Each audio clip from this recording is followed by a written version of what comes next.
loss challenge to shed 40 stone and then climb Mount Kilimanjaro. It was, to say the least, quite a tough task. Although they all lost some weight, only 3 of them actually made it to the mountain to raise money for a military veterans charity. Those 3, Darren, Brian and John, join me now. Welcome, gentlemen. Welcome home. Thank Hello. you. Hello. Hello. Be back. Tell me first about your adventure on the mountain. What happened?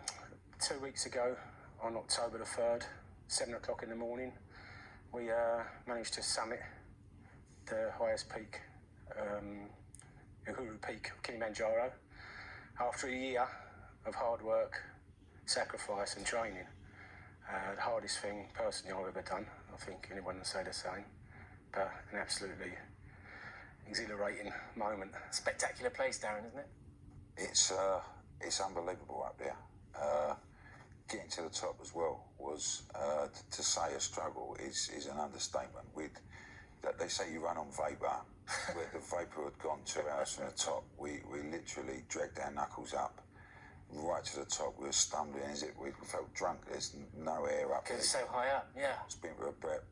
And then when we got there, you sort of think you're going to say something really like one small step for man. And the cameraman said, "How'd you feel?" And I said, "Battered. Battered. I've never been battered before." Not quite Neil Armstrong then. No.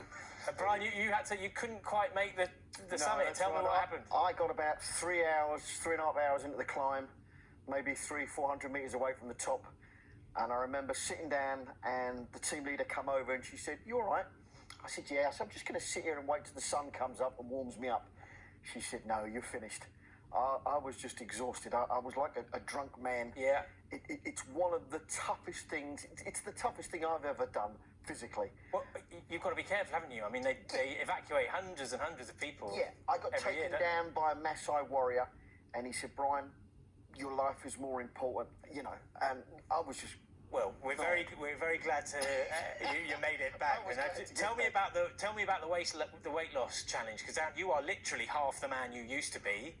How did you all get on? Yeah, well, we all had different methods of losing weight. I I've got a dodgy knee, so I chose to do spin classes regularly and then walk every weekend with a weighted backpack up and overshoot a hill sort of many times. Okay. Yeah. Well, I have my dinner occasionally at a place called Beck's Cafe in Holborn. You know it well, don't you? It's full of taxi drivers. You know it, yeah. And I look at the portions they have. They're absolutely enormous. Lasagna and chips, chicken kebabs. Has that all gone out the window for you guys now, or what? Omelettes and salads. No. Omelettes and that's all it is. Porridge? Porridge, yeah. For a bit of Grapefruit. grapefruit, boiled eggs. Yeah. Tell me about the charity you were raising money for, John. It's a taxi charity for military veterans. It's a great charity. Brian does a lot of work with them, and it's basically it takes the veterans back to Normandy on day trips, and it does trips to Worthing where they can all meet together and have fun. Next year we got the 75th anniversary of liberation in Holland, and it's a big one. And also it's the 75th anniversary of the end of the Second World War, another big one. And we're hoping to take as many veterans as we can back to Holland, back to Germany, etc. Brilliant cause, particularly as we begin Remembrance season now. 2 weeks away, yep. You've got a different charity next year and a different challenge. Tell me very quickly. Yeah, we certainly have. We're very proud and honoured to have been made Goodwill Ambassadors to Tanzania. It's a great country, beautiful.